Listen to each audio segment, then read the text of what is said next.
Audio Jungle. Doctor B R Ambedkar Konaseema జిల్లా K Gangavaram మండలం కోటిపల్లి గ్రామంలో పర్యాటక వాసుల నిమిత్తం టూరిజం హబ్ గా బిల్డింగ్ ను ప్రారంభించారు. పర్యవేక్షణ మరిచారు. ఇది ద్రాక్షారామంకు 10 కిలోమీటర్ల దూరంలో ఈ పర్యాటక శాఖ బిల్డింగ్ కలిగి ఉంది. ఈ బిల్డింగ్ ను 2014వ సంవత్సరంలో అప్పటి పర్యాటక శాఖ మంత్రి కొణతెల శివశంకర వరప్రసాద్ శంకుస్థాపన చేశారు. 2019 సంవత్సరంలో అప్పటి ఆర్థిక శాఖ మంత్రి యనమల రామకృష్ణ చేతుల మీదుగా ప్రారంభించారు. రావులపాలెం నుండి యానం గోదావరి నది ప్రవాహ తీరాన ఈ టూరిస్టు ప్రదేశాలు వీక్షించడానికి వచ్చిన భక్తులకు మరియు టూరిస్టులకు విశ్రాంతి తీసుకోవడానికి ఈ టూరిస్ట్ హబ్ ఎంతో ఉపయోగపడుతుందని నిర్మించారు. కానీ పర్యవేక్షణ మర్చిపోవడంతో అలా వదిలేశారు. ప్రభుత్వాలు మారడంతో ఈ పర్యాటక భవనాన్ని గాలికి వదిలేశారు. భవనం ఖాళీగా ఉండటంతో అసాంఘిక కార్యక్రమాలు, పేకాట, మద్యం, వ్యభిచారం వంటి కార్యక్రమాలు చేసుకోవడానికి ఉపయోగపడుతుందని ఇక్కడ స్థానికులు చెబుతున్నారు.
బాబు కోటిపల్లి గ్రామ నివాసిని, అంబేద్కర్ కోనసీమ జిల్లా కె గంగవరం మండలం. గతంలో 2014వ తారీఖున శంకుస్థాపన చేయడం జరిగింది.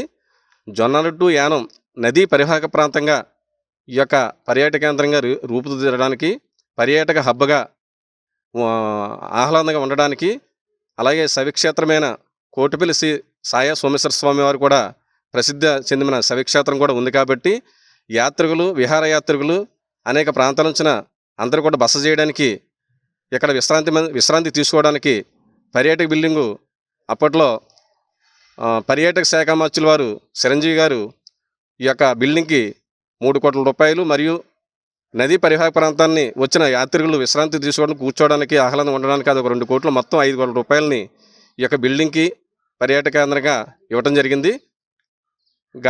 తర్వాత 2019 తారీఖుని యనమల రామకృష్ణ గారు చేతుల మీదుగా ఈ యొక్క బిల్డింగ్ని ప్రారంభోత్సవం చేయడం జరిగింది.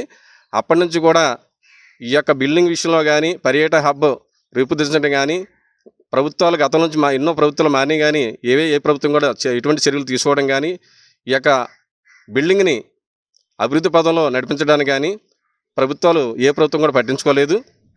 ఇప్పుడు జరుగుతున్న ప్రభుత్వ కార్యకలాపాల్లో మన రాష్ట్ర ప్రభుత్వం వారు నారా చంద్రబాబు నాయుడు గారు మరియు పవన్ కళ్యాణ్ గారు, ఉమ్మడి కూటమి సభ్యులు మరియు రామచంద్రపురం రాష్ట్ర మంత్రివర్యులు వాసిరెడ్డి సుభాష్ గారు ఈ యొక్క పర్యాటక కేంద్రం దృష్టి పెట్టి పూర్వ వైభవాన్ని తీర్చిదిద్ది గోదావరి నదీ పరివాహక ప్రాంతంగా వచ్చిన పర్యాటకుల సందర్శయాత్రగా ఉండేటట్టుగాను వసతి సౌకర్యాలు తీర్చిదిద్దేటట్టుగాను రూపకల్పన చేయాలని కోరుకుంటున్నాం. ఇప్పటికే ఈ యొక్క బిల్డింగు పేకాట రాయిలకి, మద్యం తాగడానికి, అశ్లీల దృశ్యాలకి చోటు చేసుకున్నది.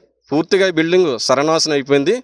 దీన్ని ప్రభుత్వం వారు మీరందరూ దృష్టి పెట్టి ఈ యొక్క పర్యాటక హబ్గా, పర్యాటక కేంద్రంగా తీర్చిదిద్దడానికి ఉన్న ప్రస్తుత ప్రభుత్వం చర్యలు తీసుకొని దీనికి పరిరక్షణ చేయవలసిందిగా కోరుచున్నాం.